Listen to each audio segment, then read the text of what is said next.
Okay, so we're gonna do our buttons. I'm not actually hooping the fabric for the buttons. It's not really necessary, although if your fabric's already hooped, you don't need to take it off.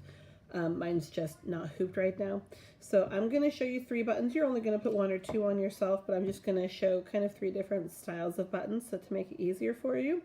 So this is a traditional button. It has 4 holes in it. And generally on a button like this, you can choose which side you want to be forward.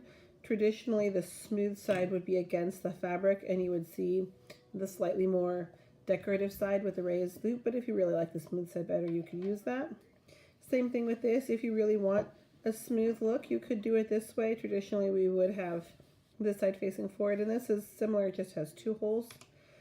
And then sometimes you come across buttons that don't have holes that go through the front, but just have like a little loopy tab on the back, and that's how you put them on.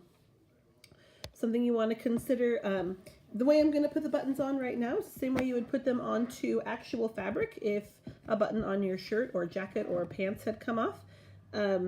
If you were doing that kind of sewing, you would probably want to match the thread to your fabric or to your button. But since we're just doing this in a decorative manner, I'm going to use a nice bright colored thread so that you can see where everything is. So I'm going to put those to the side. Let's just start with the little 2-hole button. I'm just going to put it right here. If I want my button to go here, first I want to just bring my needle through wherever it is I want that button to be. Okay, and I'm going to slide it on and down. Now this is going to want to move around as I sew. The button's going to spin around the thread. It's going to move up and down. So it's easiest if I just hold it with my hand wherever I want it to be. So I'm going to go ahead and just hold it right here. Okay, and I'm going to put the needle back through the other hole, not the one I came up through, but the second hole. And I'm going to do that a couple times. I'm going to come up through the first hole and back through the second hole the same way every time. Embroidery floss has 6 threads, so it's going to be a pretty strong stitch. If you're using regular sewing thread, you would probably want to do it a solid 5 to 6 times. We're just going to do it a couple times because we already have multiple loops going on. So I'm just going to go back through a second time. And then this, like our individual knots, in order to secure it, we would loop it through and actually tie it. Okay.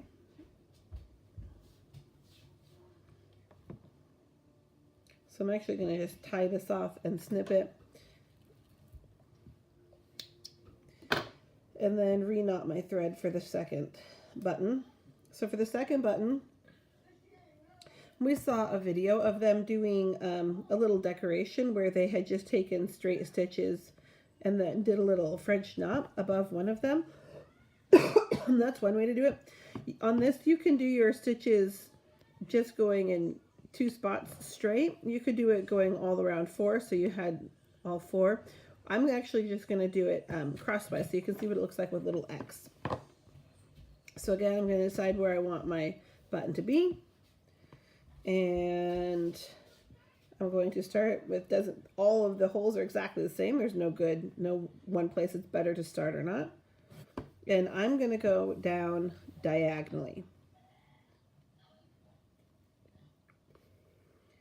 And then I'm going to come up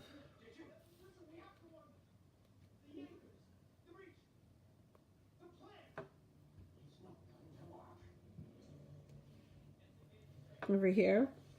Now when you pull this tight, for embroidery, it's just decorative, so you can have it pretty tight to the fabric if you like. If you want it to be flat against the fabric, you absolutely can pull it nice and tight and hold it firm.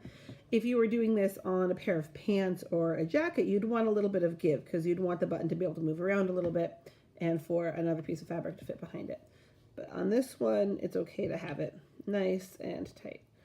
So I just did across there and then I came up that way. I'm going to do that one more time. So I'm going to start where I started.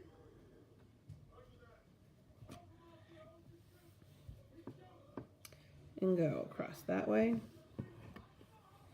And then I'm going to make a little short hop stitch over to here.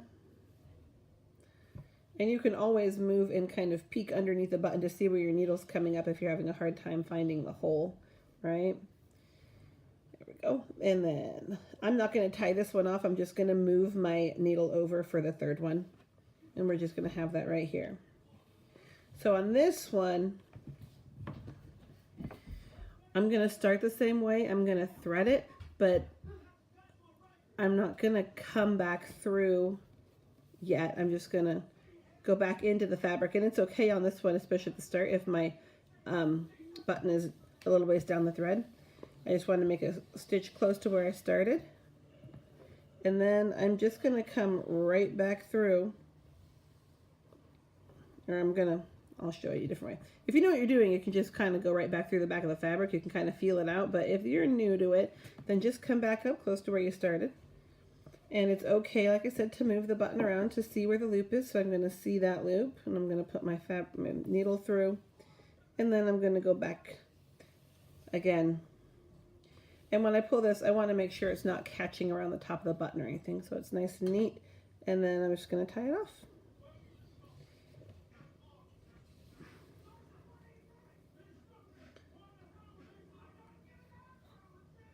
One. And two, and there we go. That's how we attach buttons.